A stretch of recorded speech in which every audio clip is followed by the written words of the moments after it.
Today we will see abiotic environmental factors. In the study of ecology, ecosystem consists of two types of factors. These are abiotic and biotic factors. Here first we will see abiotic environmental factors. It is defined as the condition or state of environment that affect the ability of organisms to survive and multiply. Such factors are termed as environmental factors or ecological factors, and simply we can say them as factors. And there are two types as we had discussed, that is abiotic and biotic environmental factors.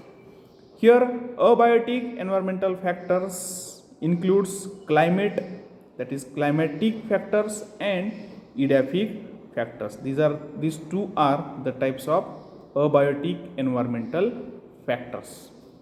Okay, first we will see what are climatic factors. Climatic factors, they are light, temperature, precipitation, that is rain, humidity, wind, etc. These are termed as climatic factors of the ecosystem. And then climatic factors, they characterize in general a particular region and concerned with the aerial environment of the organism, okay, present in air. And then edaphic factors. Edaphic factors, they are related with formation of soil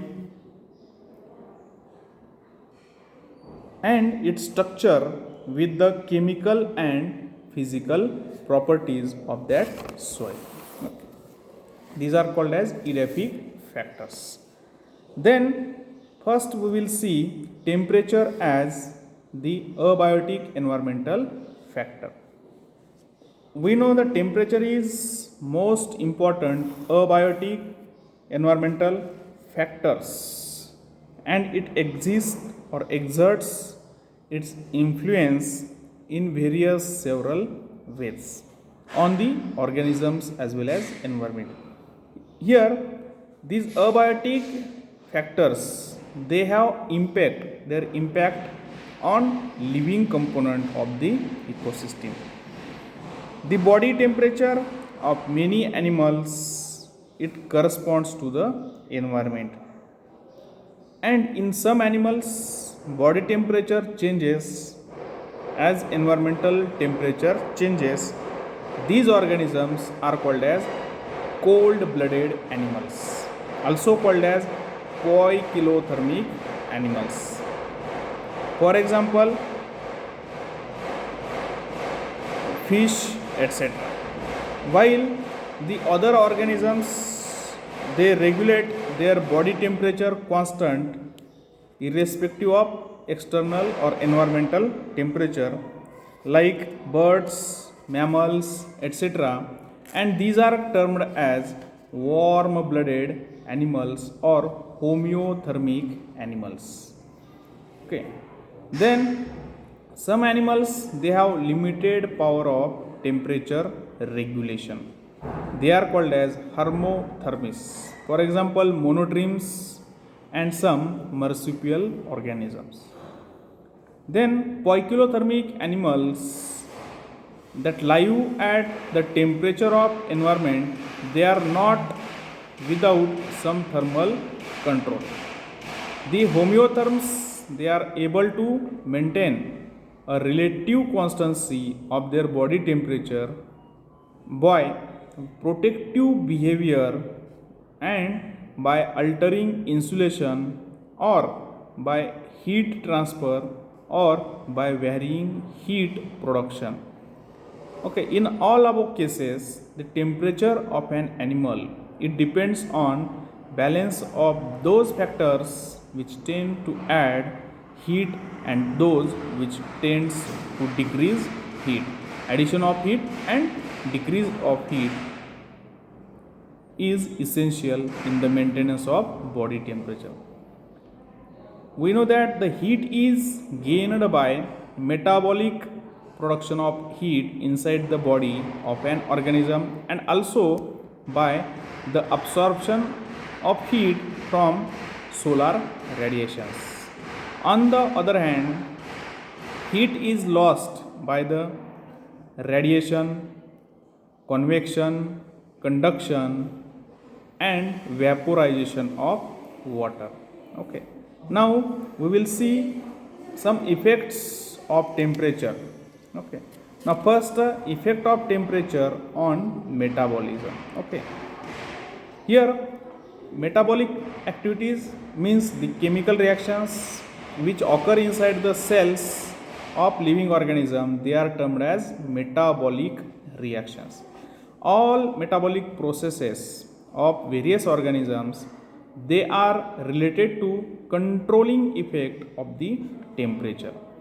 Here the temperature range that can be tolerated by poikilothermic animals, the rate of metabolism increases with increase in temperature. Okay.